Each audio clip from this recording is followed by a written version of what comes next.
you said that we can proceed anyway because you have so much unused funds amounting to, may we know, 600, what is the amount, just to be accurate? Your Honor, CEO? 489 billion. Million. 489 billion. Billion, Your Honor. 489. So with your statement, so the 600 we see in press statements is inaccurate. Plus reserves. Yeah, give us the whole picture, please. Then it's accurate, Your Honor. Around 600 billion. 600 billion. Yes. To say it as such, what is the 489 and why is it 600? You know, when we ask these questions, and my question is very basic, how much do you have? Don't let us draw information from your brains. 489. And then the DOH secretary says there's reserve of 600. So total is 600. So kindly tell us the truth of how much total, whether it is called reserve, what is the 489 called, so that we have a full picture. Because otherwise, if you did not persist in my questioning, then I would have thought that the news reports were inaccurate and the statements of the DOH secretary would have been inaccurate because I saw 600B. But the CEO would say it's 489. And there's a hell of a lot of difference between 600 and 489. So I would have deduced that, oh, there's some anomaly, or at least in my understanding of how much PhilHealth has. So may we request, Mr. Chair, I apologize for just being emphatic, I'm not angry, to just ask everyone very simple basic questions because that's where we're coming from, and to just please advise us, do you need anything or you are comfortable with what you have because it's a big amount, and the president himself has stated many times that there was not a necessity, it was not necessary to provide any budget for you. In short, meron bang ni isang mahirap na Pilipino na maaapektuhan sa pag-zero ng allocation sa PhilHealth budget? And kindly give us the definition of the 489 and the whole 600. What is the difference? Reserve. What is a 489? If the balance is reserve, what is a 489? Yeah, in simple terms. Thank you. Your Honor, apologies for the miscommunication. If I can allow my Sir Renet Limsiaco, our Head of Finance, to give you the details po of the funds. Thank you, Your Honor, Mr. Chair. But Mr. Chair, if this was already put on record earlier, then I submit, then I will just look at the records. But if the 600 detailed of the funds was not yet given on record, that's important to us. Iba ang 600 sa 489. Ano ba talagang exact, no, I mean, anong exact amount ng inyong reserve fund? 600, may lumalabas na 600, sabi niyo 489. That's why, Mr. Chair, I had to correct them because when I talked to the CEO just now, he said 489 and the DOH secretary said 600 and the reports in media to the public is 600. That is why he admitted it's actually 600. So kindly give us the breakdown of the 600 billion. And if the difference between 600 and 489 is reserve, how do you determine what is reserve? What is the reserve definition of terms used for? What is a 489? And give us the breakdown, please. And in what bank is it deposited? What kind of a deposit is it? Is it a time deposit? How much is the interest? And where does the interest go? So what is the principal? What bank? Who's the account officer in charge? Are these several banks? What is the, give us the details of the 600. Is it 600B? 600.1001? I mean, ano ba? Detalya po. The Filipino people need to know. And my second question would be, meron ba ni isang Pilipino na maaapektuhan dahil siniro, hindi kami ha, wala ako sa BICAM ha, na siniro ang PhilHealth? At yung mga, pangatlong tanong, yung mga ospital at mga serbisyo na umaangal sa amin dahil kami ang nasa field na marami raw babayaran ang PhilHealth sa kanila. Bakit nyo para naman kayong may rubber band sa mga pockets ninyo na may pera ayaw ilabas? Hindi nyo pera yan Kayo'y empleyado ng gobyerno, parang tayong lahat Babayaran nyo dapat in a timely manner lahat ng mga kinauutangan ninyo. That's fiscal discipline. I think your background is finance. Ibalanse nyo ang fiscal discipline at saka ang serbisyo sa mga nangangailangan na mga miyembro ng PhilHealth. At nandito ang mga author ng Universal Health Care. At dapat sa Universal Health Care, sa aking pag-iintindi, dahil ako rin ay isa sa mga author, ay point of care. Hindi na kailangan maglabas ng ID. Hindi na kailangan ng guarantee letter sa mayor, congressman, senator. Ay inaasikaso na sa pampublikong ospital. Inaasikaso na sa may MOA ang DOH. So lahat na. And just for the record, Mr. Chair, and the principal author and sponsor, Senator JV, and you would know that because you were my vice chair when I was finance. Even before the universal health care was enacted into law, Senator JV, what did I do? What did we do? You were my vice chair for health. I covered, as chairman of finance, every Filipino, every indigent Filipino. Sec Mina Pangandaman knows this. She's now the DBM secretary. She was with me. Alam to ni Attorney Yoli Doblon, where is she? She was the head of the LBRMO. Director Irene knows this. She was also the deputy staff of Attorney Doblon. Kaya ng national budget, wala pang universal health care, na lahat ng mahirap, point of care, pagpasok, hindi kailangan magpakita ng ID o GL ng lahat ng pampublikong ospital bago magkaroon ng batas. At salamat na isa batas namin. Okay, pakisagot po. Maraming salamat. Before you answer that, Senator Ligarda, na-discuss na po natin, Ma'am Lauren, na-discuss po namin earlier ito, some sa mga questions mo. Pakisagot lang po, Mr. Renato Limsiaco, kung ano yung tama, no? Kung 600 o 489. Kasi nung budget hearing, iba yung binakita nyo sa amin na figures. So, iba't ibang figures ang lumalabas ngayon. Pangalawa, Senator Lauren, pang 11th hearing ko na po ito ng Committee on Health. Naka-anim na po ako sa PhilHealth dito. At nung sabi ko nga sa kanila, wala sanang excess funds, wala sanang reserve funds, kung yung inimplementa nila ng maaga, yung expand benefit packages, increase case rates. This week lang po sila nagkandarapa to increase the case rates. This week lang po sila nagkandarapa to expand benefit packages.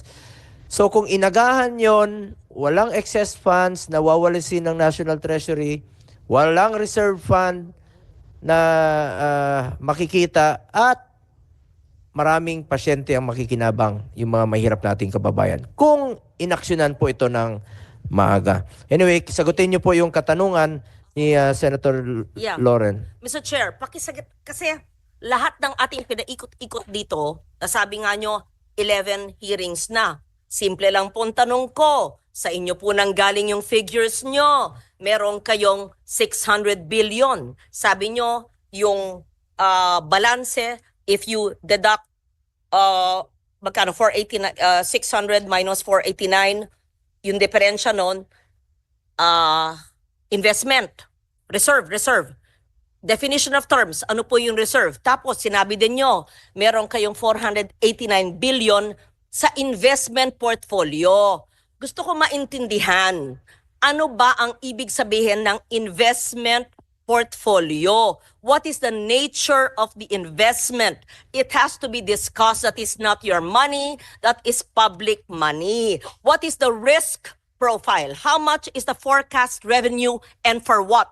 And what are the financial institutions where this is lodged? And I would like them to explain to us because kinakaltasan lahat tayo ng PhilHealth. Kayo ang may hawak habang namamatay ang mga tao, humihingi ng guarantee letter ang habang proseso. While you are floating in billions, hundreds of billions of cash. So, definition of terms, ano po yung risk profile, at sinong may hawak ng pera ng taong bayan na nakalaan sa PhilHealth. Simple lang po maaring sa Filipino tayo magsalita para maintindihan dahil gusto rin namin malaman. Salamat po. Mr. Chair. Pakisagot lang po na yung exact amount talaga ng reserve fund ninyo. Maraming salamat, Mr. Chair. Based on our financial report, Mr. Chair, this one is October 2024. Our reserve fund is in the amount of 281 billion pesos. This reserve fund is provided in the law that the PhilHealth should set up a reserve fund equivalent for its 2 years operation. So 281 billion pesos. And we have a surplus of 150 billion pesos, meaning from our members' equity minus the reserve fund of 281, the difference, the surplus or the excess is 150 billion pesos, Mr. Chair, honorable members of the committee. Now, as to our investment, Sandali po. Yung 281, sabi nyo, nakasaad po sa batas Apo. na kailangan. O sige, pakita nyo mamaya yung provision sa batas creating PhilHealth, right? Or the universal healthcare, which? opo, Which? Ano opo? Dalawa po. The batas, yung batas creating PhilHealth or the universal healthcare law. Hindi po opo. Ano po sa dalawa? Ang nagsaad sa batas. At kung meron pong kayong provision, pakilagay sa record para maliwanag po, para hindi whim, para malaman ng taong bayan na may basihan. So kung 281 reserves, ipaliwanag nyo, anong ibig sabihin ng reserves? Anong batas ang nagsasaad na kailangan may 281 nakareserba? Pangalawa, yung 150 billion in surplus, paliwanag din nyo po ano yung basis niyan. Batas rin ba? Kami ba ang gumawa ng batas? Or ito ba ho, ano ang sinusunod nyo? Tapos, i-add natin si 281 at saka si 150 mula sa 600, yung balanseng yun, akin na, saan po yun ginagamit? Yan. Salamat po. maraming salamat, Mr. Chair, Honorable Ligarda. Now, on the reserve fund po, Republic Act 7875 or the PhilHealth Law, mayroon po yung provision. And of course, it is also stated here in Section 11 of the Universal Healthcare Law that Program Reserve Fund, PhilHealth shall set aside a portion of its accumulated revenue not needed to meet the cost of the current year's expenditures as reserve fund, provided that the total amount of reserve fund shall not exceed a ceiling equivalent to the amount actuarially estimated for 2 years projected program expenditures. So ito po yung basis po natin why we're gonna set up the 2-year reserve fund in the in compliance with this provision, Mr. Chair, Honorable Ligarda. We see Section 11 of the reserve funds, and of course, it does not state the amount because amounts will differ. But based on the definition of Section 11, is 281 compliant with it, or is it over the compliance? Mr. Chair, Honorable Ligarda, this computation calculated by our Department of Finance and adopted by the management, by the board, that the reserve fund for our FS in the year 2024 in the amount of 281 billion. Proceed po with 150 surplus. Define po, pakipaliwanag po ano ang surplus. Ang pagkaintindi namin ng surplus ay extra, sobra. Okay. So reserve, surplus, may 431 billion pa kayo. Ayan. Paliwanag nyo yung ibig sabihin ng surplus at yung basihan ng surplus nyo, tapos yung 431, nandun na tayo. Paliwanag po nyo yung paggamit ng 431 at saan po naka-invest, ano po yung interest, ano yung risk. Thank you.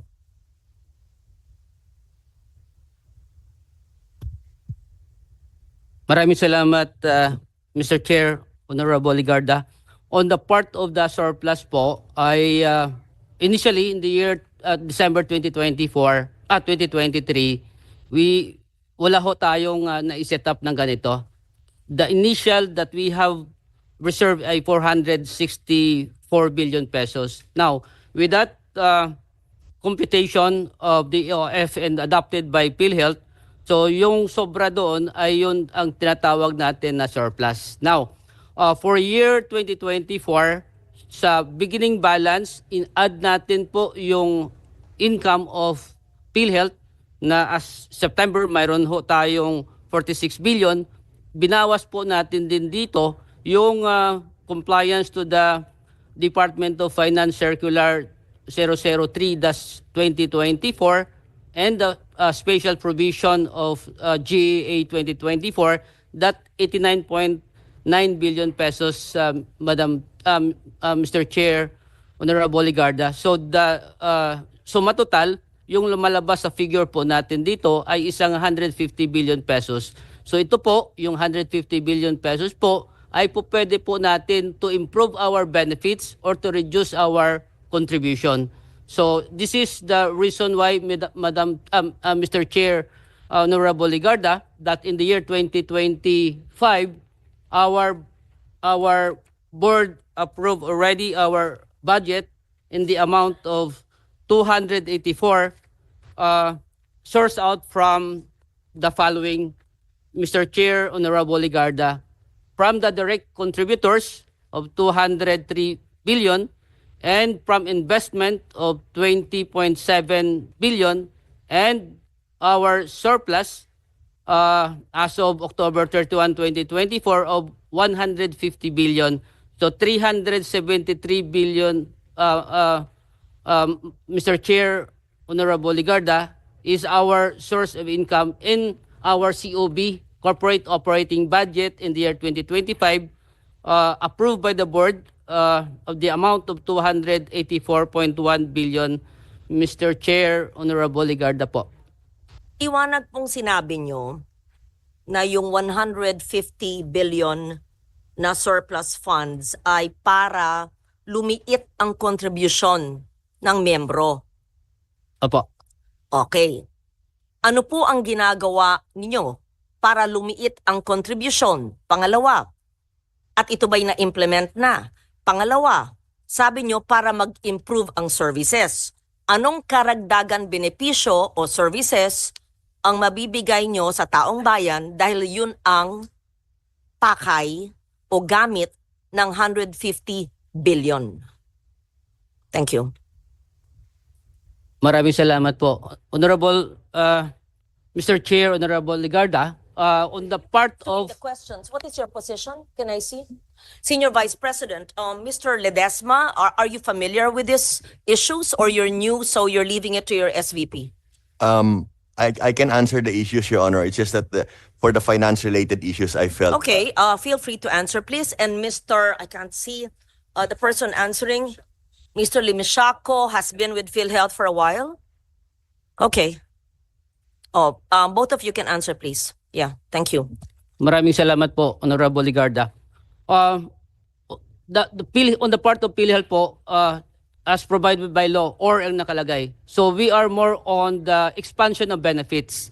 Now, as presented this morning, Honorable Ligarda and members of the committee, our board through our secretary po, Chairman of the Board Secretary Herbosa, approved the 50% across the board increase. The other recent board meeting, that 50% po of the across the board estimated actuarially at the amount of 97 billion pesos. So aside from that 50%, Mr. Chair, there are other benefit packages that PhilHealth expand or implement initially for approved by the board and ready for implementation in the year 2025. The 50% expansion of benefits, Did you discuss that this morning? Did you show under the present package ito? The expansion ito, 97 billion ang cost nito. Did you do that, sir? Mr. Chair, hindi po natin nagawa ngayon, but we can come up with a report po. Please Bibigay po say it natin now. sa That's inyo. very important. That's very important. People have to understand where their money's going. So, I will not wait for the 12th hearing. Opo, ngayon po, pakisabi po. In simple terms, in Filipino or English, whichever, name the present package benefits. It won't take you 60 seconds.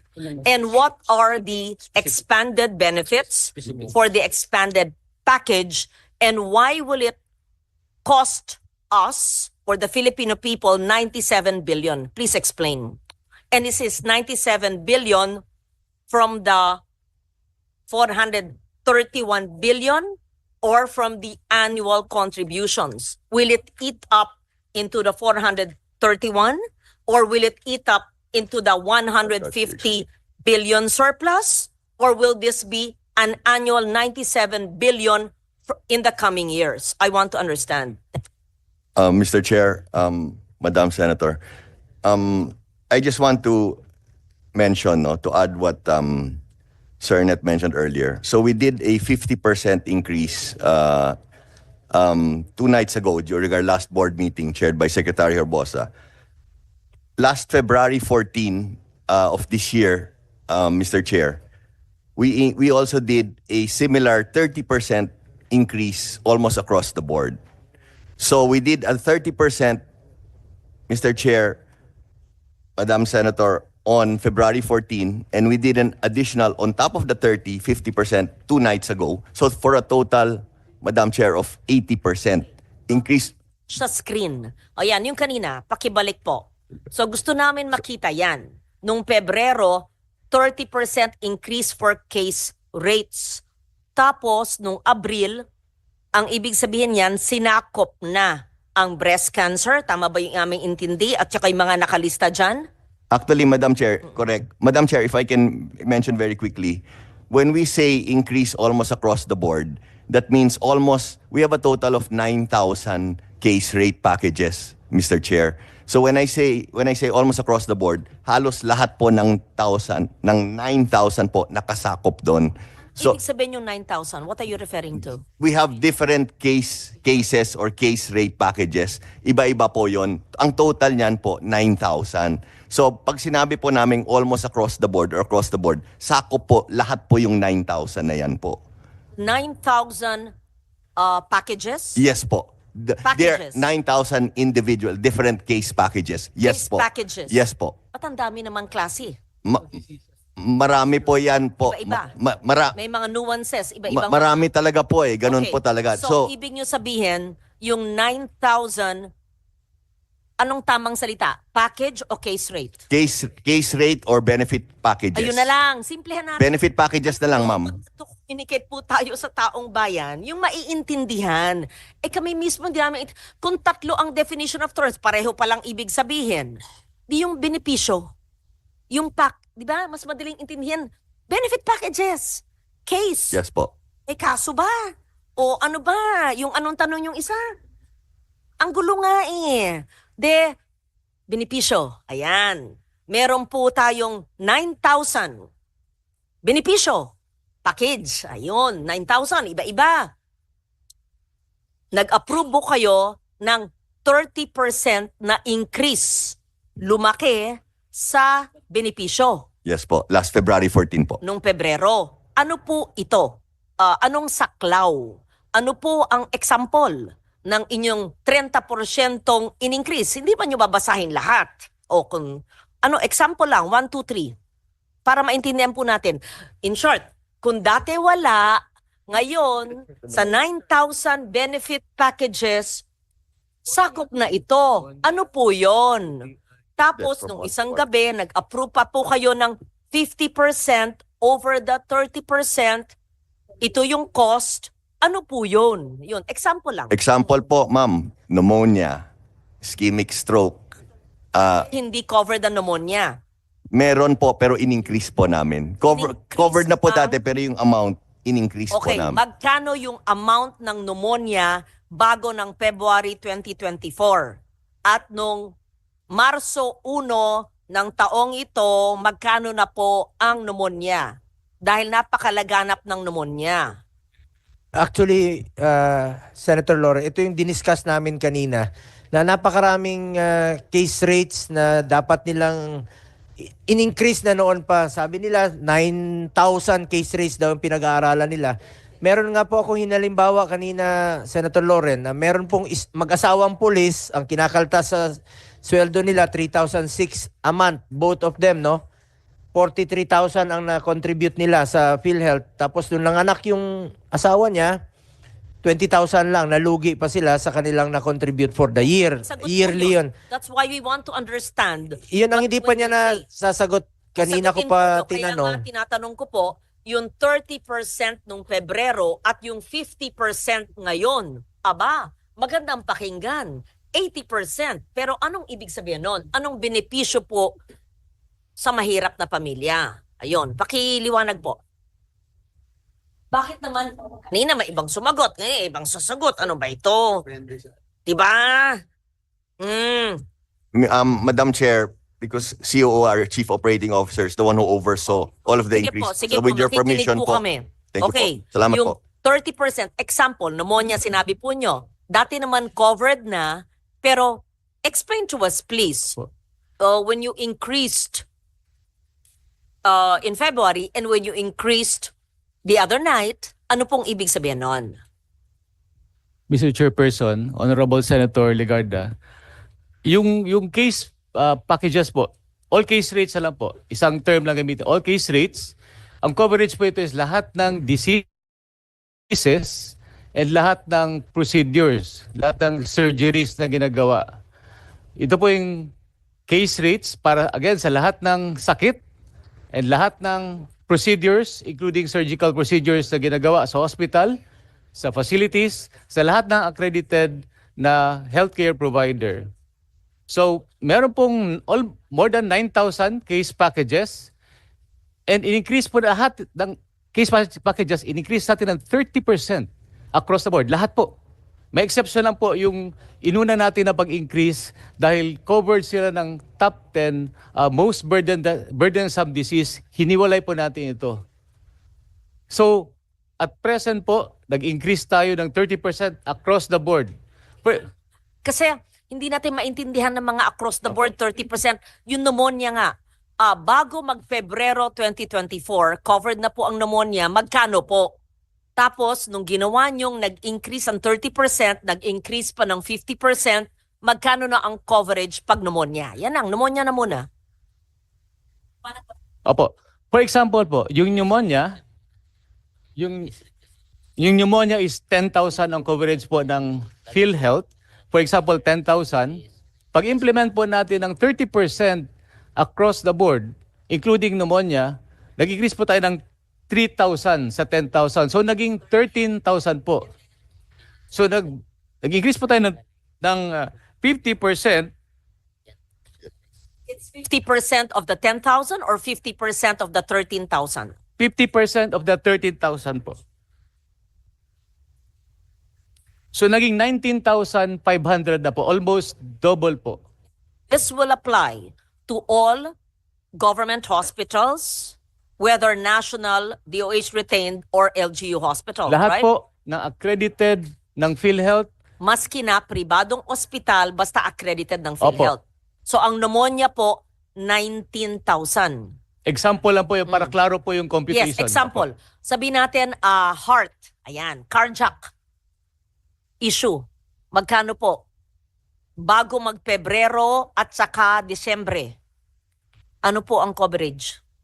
Sa ngayon po, wala pa akong detalye kung magkano po yung exact na amount na coverage. But then, ganun din po ang application. Give, kung ano pang saulado nyo. Maski anong sakit. Gusto namin makita yung diferensya. On the screen po, Senator, hindi po, ito po yung sinasabi natin na hindi kasali sa across the board. Dahil po ito, napag-aralan natin per disease or illness. For example po, yung breast cancer, na-increase po natin yan, yung package niya, na-increase natin to 1.4 million. Therefore, ang increase po niya is total of 1,300% increase. I'm glad you're mentioning about breast cancer. Does that mean that every female, even male, kasi ang lalaki, di ba? Dr. Herbosa, pwede rin. So, ibig sabihin, ang mammogram, breast ultrasound, or chest CT ay covered po ng PhilHealth sa maski anong ospital. Libre po Covered po ng PhilHealth Covered po. However, Honorable Senator Ligarda, However kayo. Opo, Sige, opo. ano po yun? yung breast cancer po, kino-cover po siya ng Z package. Pero tayong tinatawag na Z package sa mga contracted hospital. So hindi po, kasi po hindi po lahat ng hospital na accredited na PhilHealth kaya po mag-provide ng services to treat cancer. Marami po kasing services. Opo. Ito ba'y scanning, maski wala ka pang cancer, pwede po sa annual checkup? Or pag may cancer ka na, yung treatment lang po? Honorable Senator, yung scanning po is covered na po siya ng konsulta under the primary care. Opo, covered po siya. Scanning meaning breast ultrasound, Yes po. mammography, Yes po. or chest CT. Opo. Sa konsulta package, kasi nag-increase din sa bawat Pilipino. Totoo Opo. po, a-announce ko yan Opo. So, lahat, a-announce ko sa aking Facebook page ngayon, lahat ng kababaihang Pilipino na member ng PhilHealth. Meron ba bang hindi member? Dapat universal healthcare, member na lahat, Tama diba? po, dapat So, lahat po. of the 114 million Filipinos, all Filipinas can go to any hospital that's accredited with PhilHealth and all government hospitals and do their breast scan, mammography, and ultrasound, breast ultra. Huwag ako mapahiya, sasabihin ko po yun However, Sa konsulta program po natin ini-implement ito. Ano po? Sa konsulta program, Oh. meaning doon po sila dapat pupunta sa konsulta accredited provider po. Ito pong tinatawag natin na breast screening, Yeah. breast ultrasound, and mammogram. Basta Covered po may ito. mammogram machine. Opo, libre po. Siyempre naman, paano magpapacheck up kung wala yung makina? Opo. So, lahat naman po ng ospital na may mammogram, mammogram machine, libre na po. Opo. Pero sabi nyo, yung mga accredited sa konsulta. Kung yung konsulta naman ay health center na walang mammogram machine, dapat lahat ng pampublikong ospital at pribadong ospital na accredited sa PhilHealth dahil parang yung ine-excite sila. Covered kayo, pero konsulta lang. Pupuntahan sa konsulta, RHU or BHS, Barangay Health Station, na walang mammogram para mong linoko yung mahirap. Dapat sa lahat ng PhilHealth accredited hospitals na may mammogram machine. Hindi lang sa konsulta. Yan ang ibahin nyo. Ngayon, i-meeting nyo ngayong gabi. That's a must. Hindi Agree po pwedeng ako doon. hindi. Bakit Opo. kayo nagtuturo na sa konsulta lang, ang konsulta naman, according to the DOH, wala naman silang mga mammogram. Linuloko nyo ang taong bayan sa mga salita-salita natin dito. Mr. Oh. Chairperson, Honorable Okay, Senator Ligarda. ang konsulta expansion ba kasama ang mga ospital na may mammogram machine? Yes po. Ano po? Example. Ngayon po, hindi po tayo naglilimit sa accreditation nating Oh. konsulta sa mga primary healthcare providers lang. Hindi Pakiulit po? Ngayon po, lahat po ng hospital Oh. pwede po mag-apply as konsulta provider. Okay, ganito. Para maliwanag po. Effective immediately. Lahat ng miyembro ng PhilHealth, babae man o lalaki, ay maaring pumunta sa ospital na may mammogram machine at magpa-mammography test. Tama ba ho? Ang commitment ko po na isi-strengthen ko po. Strengthen mo. Ba't yung pinapangako ngayon na cover tas hindi pala? Strengthen mo hanggang end of office hours today? Hanggang kailan? Bagong taon? Sa end ng termino ko, 2028? Kailan po? Yes po. 11th hearing na ni Senator Go. Sana pala nag-attend ako mula nung una. Ay, hindi pwedeng strengthen. Ma'am, if I may lang, no? 11th hearing, including the health emergency allowances. So, finally po, Senator Loren, na bayaran na po ang kanilang health emergency allowances ng ating mga health workers. 27 billion. Kaya patuloy pa rin tayo nagdidinig ngayon dahil may mga appeals. Ngayon po, nag-hearing tayo nung July 30 para dito sa PhilHealth.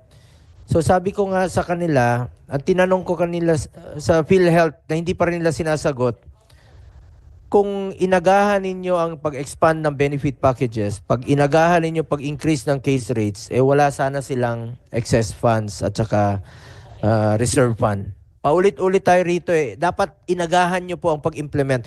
Itong isang tinatanong ni Senator Loren, isa lang ito sa 9,000 case rates na sinasabi. Kaya hirap na hirap pong sagutin ni Attorney Eli at ng PhilHealth kasi napakaraming case rates po ito na gusto nating tanungin. Gusto ko nga tanungin kanina, hindi pa nga nila nasasagot hanggang ngayon Marami akong tinanong kanina na hindi pa nila nasasagot. Naabutan na lang ako ni Senator Loren. Hindi nyo pa rin nasasagot. Pasensya na kasi I'm trying to help the committee as well. And please, wag po nating i-adjourn ito aside from session and we can continue up to Christmas. Importanteng masagot ito. Kung may 9,000, di suriin yan 9,000 na yan. So, thank you Mr. Chair. Pakisagot po. So, hindi pa. So, wag natin ipangako. Sa strengthen pa. Kailan nyo po mapapangako yung inyong strengthening of one of the 9,000 case rates for mammography and ultrasound for men, women and men? Kailan po? Honorable Senator Ligarda, Mr. Chairperson, ang pinag-uusapan po natin dito, yung pag-accredit po ng mga hospital as consulta provider. No, those already accredited. Pwede po. Covered po ang breast. Scanning po ito. Wala pa siyang cancer, On the private side po, voluntary po kasi yung pag-apply for accreditation ng konsulta as consulta provider. On the government side naman, decision po ng head or chief ng hospital kung mapapa-accredit po sila as consulta provider. On the part po ng PhilHealth, gusto po namin lahat. Lahat dapat accredited. Para tayong paikot-ikot Opo. Biniblame nyo nga naman ng DOH. Biniblame nga naman nyo yung private sector na ospital. You mean kailangan sila mag-register sa inyo bilang konsulta provider? Kung sila naman ay may MOA na po sa PhilHealth, ano ba iba pa yung qualification na maging konsulta provider? Ano pong differentiation nun? May Mr. babayaran Chairperson. silang karagdagan sa PhilHealth? Honorable Senator Ligarda, yung primary care benefit package po, available na po yan sa mga hospital. Okay, let's simplify. The primary care package, does it include breast imagery, mammography? Opo. It does. Opo. For all private and government hospitals accredited by PhilHealth. Yun nga po ang in-explain ko, Senator, na hindi po lahat ng hospital accredited under konsulta. Kung ako po ang tatanungin nyo, gusto ko po lahat accredited para lahat ng What's the hospital. difference? May I understand, there are accredited hospitals with PhilHealth that are not accredited with konsulta. Ano ba tong konsultang racket na ito? If I may po, Mr. Chairperson, Senator Legarda, yung konsulta po is a facility that provides primary care services.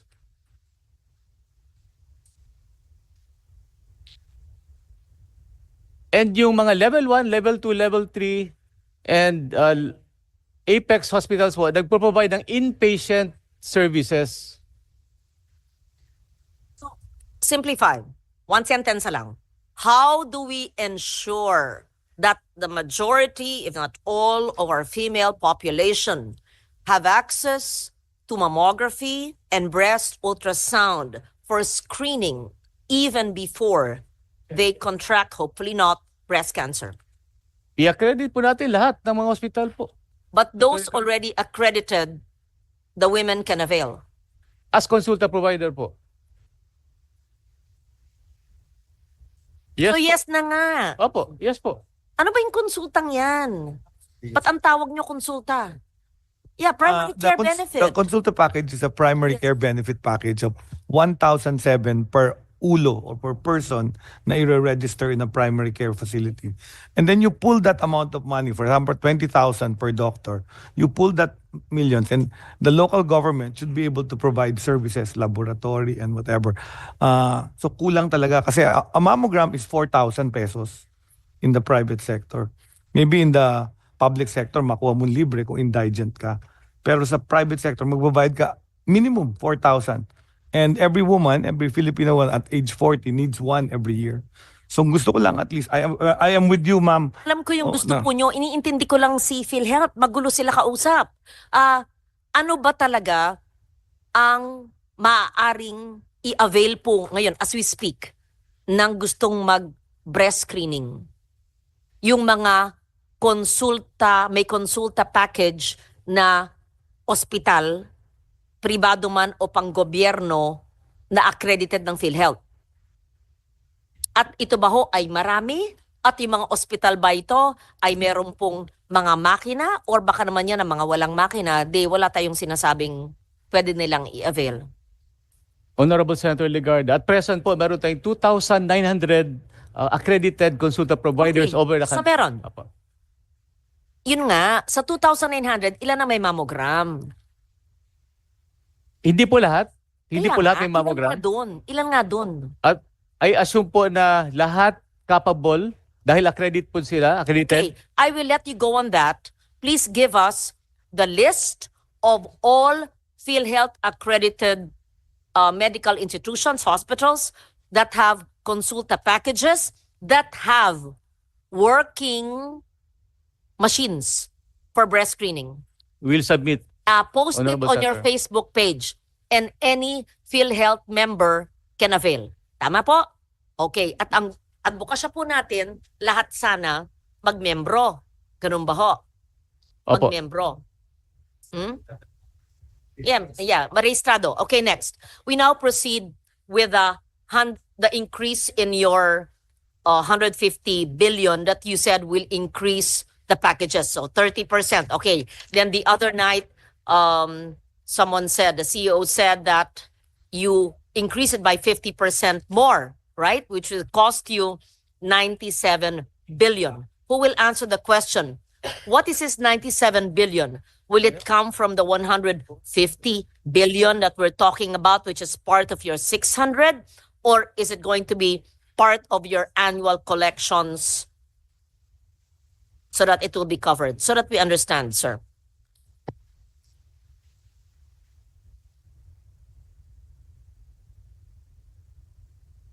Maraming salamat, Mr. Chair. This 150 billion, Mr. Chair, is part of the sources of funds of the corporation in setting up its corporate operating budget sa year 2025. Meaning, as approved by the board, Mr. Chair, again, the total source of funds is 373.5 billion, and the appropriation or the COB of PhilHealth 2025 as approved by the board is 284.1 billion, Mr. Chair. And for the benefit expense po, 271.4 is intended for benefit expense. Now, this 271 is 27 billion higher compared to the last year, this year 2024 appropriation for benefit expense. Now, this is the initial that we requested the board to be approved. Can you, sir, are you enumerating the 431B use? Kindly flash it on the screen because I'm sure the chair would also like to see it. Yes. So, nanggaling po tayo sa 600 billion. Sinabi po nyo ayon sa batas, creating PhilHealth law, PhilHealth GOCC, na may 281 Ayon sa batas, kailangan reserve. Sige na.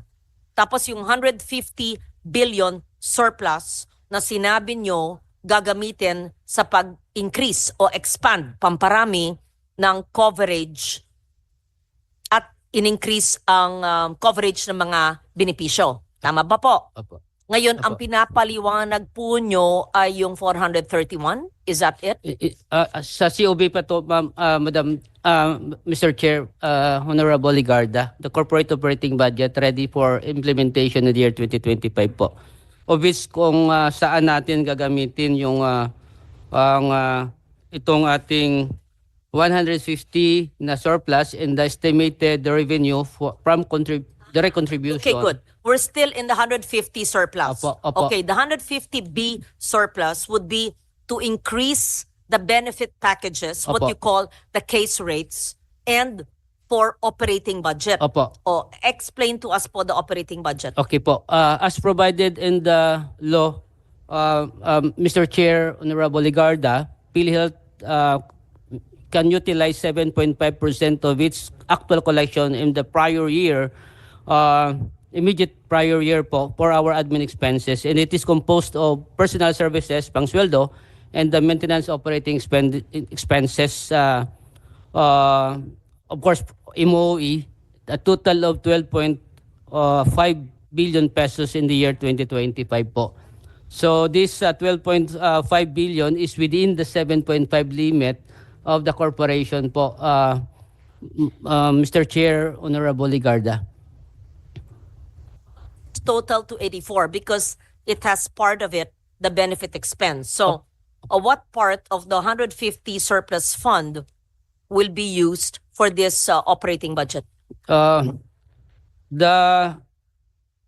direct contributors is 203 plus 21. That's 223. 223 minus 271.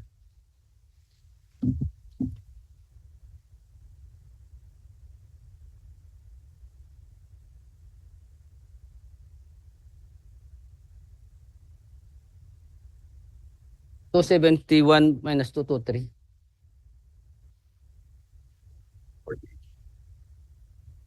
48. Mr. Chair, Honorable Ligarda, the out of the 149 or 150, 48 billion will be utilized as our corporate operating budget for year 2025 po, particularly for the benefit expense po. Let's go to the 431 billion.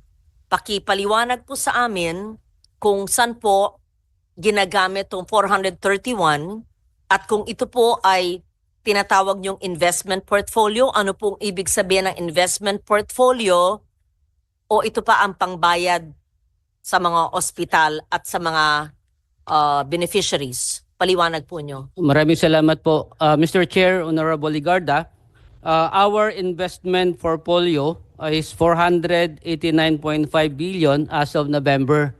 This is composed of the following. Did it become 489? Kala ko 600 minus reserve na 281 minus 150 surplus. Bakit sa inyo 489, sa akin 431? 421? Meron ba tayo niya?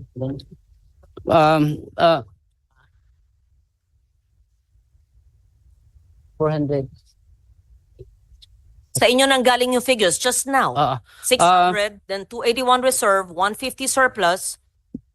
That's Okay. 431, right? Yes po, Mr. Chair, Honorable Ligarda, that's our members' equity reserve fund plus the excess and or the surplus, which we discussed a while ago, that 150 being used in the year 2025 as one of the sources for our corporate operating budget. Now, I am going to go to the asset side and discuss our investment portfolio and our assets. Now, as of We talking about 431 or 489? okay. Again, we will be discussing now, ma'am, the 489.5 as our investment portfolio na po tayo. Okay. Are we talk? Ako simple lang. 600 281, 150 ang balanse for 31. Yun pong hinihinging kong utilization nyo, anong tawag sa pondong yan, saan pwede legally gamitin. Pero ang sabi po nyo, 489, which is which po? Okay po. Okay po, ma'am. Again po, ma'am, the surplus 150 and the reserve is 281, that's 431. That is part of our members' equity. Now, let's proceed. 431. Apo. Okay. Total ng dalawa po. 600 minus 431. What's 600 minus 431? Mr. Chair, Honorable Ligarda, punta na po ako sa 600. Explain ko na po siya. 100 Apo. already. No, but 281 and 150, total 431 is part of the 600, right? Yes. It's Ma'am, different? Different figure po to. I don't Okay. understand. Sige po, ma'am. Teka. Explain ko po ng klaro. Ibig nyo sabihin, iba pa yung, meron kayong 600 billion, meron pa kayong 281 billion na reserve, at meron pa kayong 150 billion na surplus? Kala ko po, itong 281 at 150, total 431, ay parte ng 600. Explain Iba ko pa po, ma'am. Explain ko siya ng konti. Go ahead. Please, Sige, sige, paki-explain kasi nalilito na kami. Kaya Iba kailangan yung ko po sinasabi ipapaliwanag. iba yung nababasa namin, iba yung sinabi mo sa plenary, iba rin po yung sinasagot nyo rito. Opo. Sige Ano, po. para sa